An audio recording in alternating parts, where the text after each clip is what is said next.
Sir, मेरा पहला सवाल ये है कि आपका जन्म कहाँ हुआ, आपकी स्कूलिंग कहाँ हुई, और 1992 में जब आपने इंजीनियरिंग शुरू करी, ट्रेनी से आपने सफर किया और अभी आप डायरेक्टर हैं, तो आपकी जो सफलता की कहानी है वो सर आप हमारे बच्चों के साथ बांटें, हमें बताएं कि कैसे कैसे पड़ाव दर पड़ाव आप लगातार सीढ़ियां चढ़ते गए। Over to you sir. जी सर। सबसे पहले मैं अमर उजाला ग्रुप को और मीडिया ग्रुप को जी सर। पुष्पेंद्र जी और हिमांशु जी को नमस्कार करता हूँ। मेरा सौभाग्य है कि मुझे ये मौका मिला बात करने का मित्रों से, और थोड़ा सा सुनने को और सीखने के भी मिलेगा और बोलने के लिए भी मिलेगा, मुझे अपने कहानी को बताने के लिए। छोटे गांव से हूँ, राजमंद्री नामक गांव है ये, आंध्र प्रदेश में है, विशाखापट्टनम और विजयवाड़ा के बीच में। और गोदावरी नदी बहती है वहां पे। और पिताजी जो है एक अकाउंटेंट की तरह नौकरी करते थे।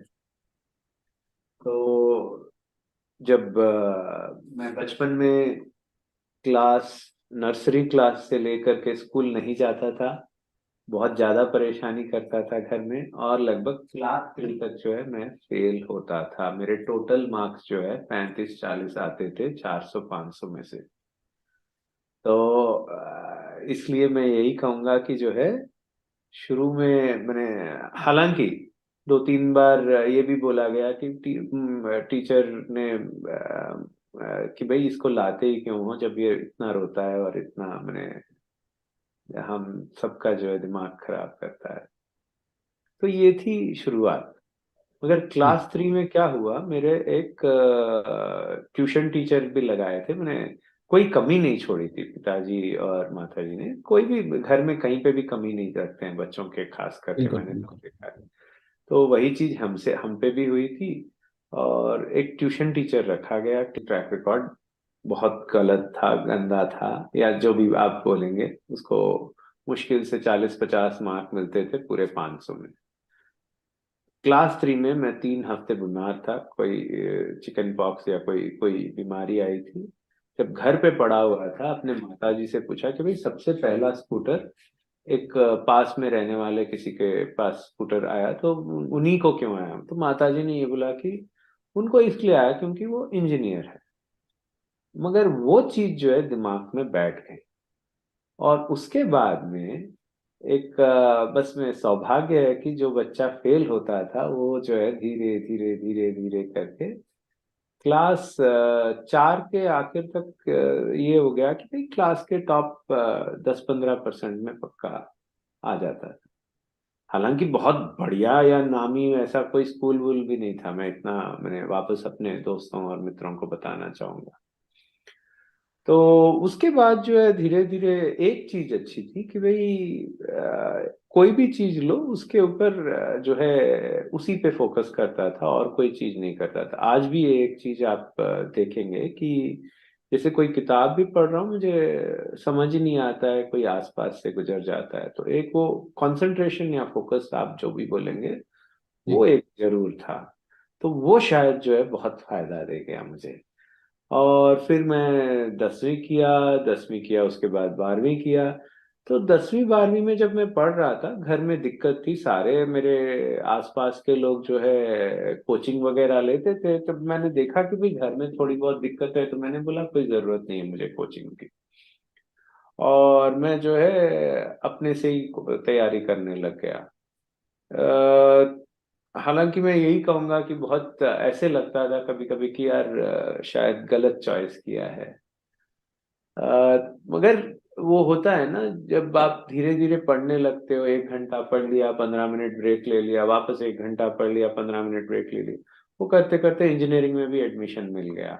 इंजीनियरिंग में एडमिशन मिल गया, वहां पे जो है फिर अपने आप को नए माहौल में ढाला, जहाँ पे होता है ना एक बच्चा जो है जो हिंदी बोलता है वो अचानक जी जो जी है जी। सारे ग्रुप में तेलुगु वाले थे आंध्र प्रदेश से, तो उनसे मित्रता करना, फिर उनसे बातचीत, तो इंजीनियरिंग हो गया। इंजीनियरिंग हो गया उसके बाद जो है नौकरी आई तो कोई भी ये लगता है कि भाई सरकारी नौकरी ले लो, अक्सर आदमी को यही लगता है कि भाई सबसे आसान चीज है कि आप उस चीज को लो जहाँ चैलेंज थोड़ा सा कम है, या आपको लगता है एक सिक्योरिटी है। और अक्सर शायद थोड़ा बहुत माँ बाप भी यही बोलते हैं कि भाई इसी को ले लो। ले तो लिया हमने, इंजीनियर्स इंडिया लिमिटेड और स्टील अथॉरिटी में भी काम किया। जी। मगर एक चीज हमने साफ देखा कि जो है स्टील अथॉरिटी में हमें मुश्किल, मोटा मोटी जो है, मैं एक शिफ्ट इंचार्ज की तरह काम करता था प्लांट में, इंजीनियर की तरह। तो जब मैं शिफ्ट इंचार्ज की तरह काम करता था, ज्यादातर चूंकि सबसे कम उम्र का था मैं, तो जो है सारा, वो क्या बोलते हैं जो एक होता है ना कि भाई आप रात का शिफ्ट जो है, रात में 10 बजे से लेकर सुबह 6 बजे वाला शिफ्ट जो है, वो आप राम करेंगे। कुमार को दे दो वाली बात थी। तो हर बार जाता था तो देखिए, रात के शिफ्ट में क्या है, आपको जागे हुए रहना पड़ेगा और आपके सारे टीम को जगा के रखना पड़ेगा। एज ए शिफ्ट इंचार्ज ये आपका मेन काम है, टेक्निकल ब्रिलियंस वगैरह उतना ज्यादा जरूरत नहीं है। तो हुआ ये कि भाई मैं धीरे धीरे न्यूज़पेपर भी ले जाता था, फाइनेंशियल न्यूज़पेपर जैसे इकोनॉमिक टाइम्स, फाइनेंशियल एक्सप्रेस, ये 3 4 बिजनेस स्टैंडर्ड, सारे जो उस समय के सारे मैगजीन और न्यूज़पेपर जो भी फाइनेंस के थे लेके जाता था। और मैं धीरे धीरे ये भी देखने लग गया कि कुछ लोग जो है, हर्षद मेहता का समय था, कुछ लोग बहुत जल्दी अमीर बन गए और जी जी। कुछ लोग एकदम ही खत्म हो गए थे। तो वो मुझे जो है अजीब लगा कि यार ये क्या है शेयर मार्केट, जिससे जो है अचानक फटाफट लोग अमीर भी हो जाते हैं। और तब मैंने सोचा कि थोड़ा और पढ़ाई करते हैं, पता करते हैं क्या होता है। मैं जो है फिर बोकारो में था उस समय, बिहार। तो मैं 2 3 बार कलकत्ता गया, 4 5 किताबें खरीदी फाइनेंस की, और थोड़ा और पढ़ने लग गया। तो मुझे जो है 3 साल बाद में मैं फिर परीक्षा दी, एग्जाम आईआईएम कलकत्ता की। एमबीए करना तो अच्छी बात थी, मगर मैं सोचा कि पीएचडी जरूर करेंगे चाहे कुछ भी हो जाए, क्योंकि ये पता करना है आखिर कैसे कुछ लोग जल्दी से अमीर भी बन जाते हैं और कुछ एकदम कंगाल भी हो जाते हैं मार्केट के कारण। जी तो फटाफट वहां पे गया, तो वहां पे जाके जो है फिर इंटरव्यू हो गया, इंटरव्यू हो गया, आईएम कलकत्ता में एडमिशन मिल गया। आईएम कलकत्ता में फिर हमने जो है 5 साल बिताया, हमने 4.5 5 साल जो भी बोलिए, 4.5 साल पीएचडी, मैंने अपने पीएचडी भी कर लिया। और उसके बाद जो है मैंने, हुआ ये कि थोड़ा बहुत जो है, जिंदगी भी बहुत सारा समय और जिंदगी बहुत कुछ सिखा देता है। तो आईएम कलकत्ता में जरूर जो है मेरे कुछ दिक्कत हुई थी। मैंने, पिताजी नहीं रहे थे, फर्स्ट ईयर में ही एक्सपायर हो गए थे। तो उससे जो है हमें ये लगा कि भाई जिम्मेदारियां बढ़ गई थी। तो मैं कुछ काम भी करने लगा और साथ साथ जो है परिवार से भी काम करवाता था, और जो है पीएचडी भी कर रहा था। तो फाइनली सिलेक्शन हो गया। मैंने फिर जो है पहला ट्रिप मुझे डेनमार्क में मिला, वहाँ पे कोपेनहेगन स्कूल। और बस उसके बाद पढ़ाई करते गए, सीखते गए। एक दो चीजें यहाँ पे देखिए साफ निकल के आती है अगर आप करियर देखेंगे। जी प्लीज। एक जो है, कोई भी नई चीज कभी भी आती अपने पास में आती है या सीखने का मौका मिलता है, मैंने ना नहीं किया, मैं आगे जाके उसको ले लिया। तो जैसे एक उदाहरण देता हूँ, केमिकल इंजीनियरिंग से फाइनेंस सीख लिया था। फाइनेंस जो है आपने जाके जो है स्ट्रैटेजी भी सीख लिया, जाके मैं एक स्ट्रैटेजी अलग होता है कोर्स, एक एरिया वो। और उसके बाद जो है 2011 12 में जो है मैंने, मुझे लगा कि भाई एमबीए को पढ़ाना और प्रोफेसर बनना तो बहुत बढ़िया है, कोई शक ही नहीं है। मगर क्यों न मैं आईएएस ऑफिसर्स के जो एकेडमी जो है, Lal Bahadur Shastri ji ji. National academy of administration LBSNAA में समय बिताऊं, और शायद एक दो आईएएस ऑफिसर से बातचीत कर लूं, कुछ उनसे सीखूं, मैं कुछ शायद अपना भी अपना बता सकता हूं कि मैंने क्या सीखा है उनसे। तो वहां गया। तो वहां पे भी जो है मुझे उन्होंने बोला कि भाई आपको लीडरशिप के सर्टिफिकेशन करने पड़ेंगे, आपको एक लीडरशिप सेंटर चलाना पड़ेगा।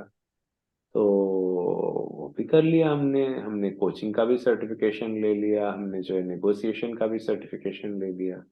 तो ये सारी चीजें अगर आप देखेंगे 2012 से जो है 20 में करीब 5-6 सर्टिफिकेशन और भी ले लिया, लीडरशिप कोचिंग और ये सब की।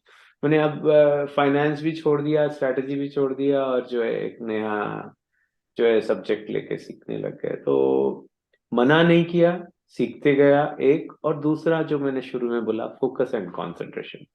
जब भी कोई चीज करता हूँ अक्सर आप देखेंगे मैं और कोई चीज को हाथ नहीं लगाता हूँ। जैसे अभी भी आप देखेंगे इस कमरे में कोई मेरा मोबाइल वगैरह जो है छोड़ के आ गया कि भाई मुझे हाथ में भी नहीं रखना है। जब मैं when I play I, it is like एक कहावत है इंग्लिश में, when I work I play, when I play I work. तो वो मुझे लगता है वो एक फिलॉसफी को बहुत अच्छी तरीके से शायद भगवान की दया है कि मैंने सीख लिया ये चीज। बिल्कुल, बहुत अच्छी आपकी कहानी है सर, बहुत स्टूडेंट आपसे बहुत कुछ सीख सकते हैं।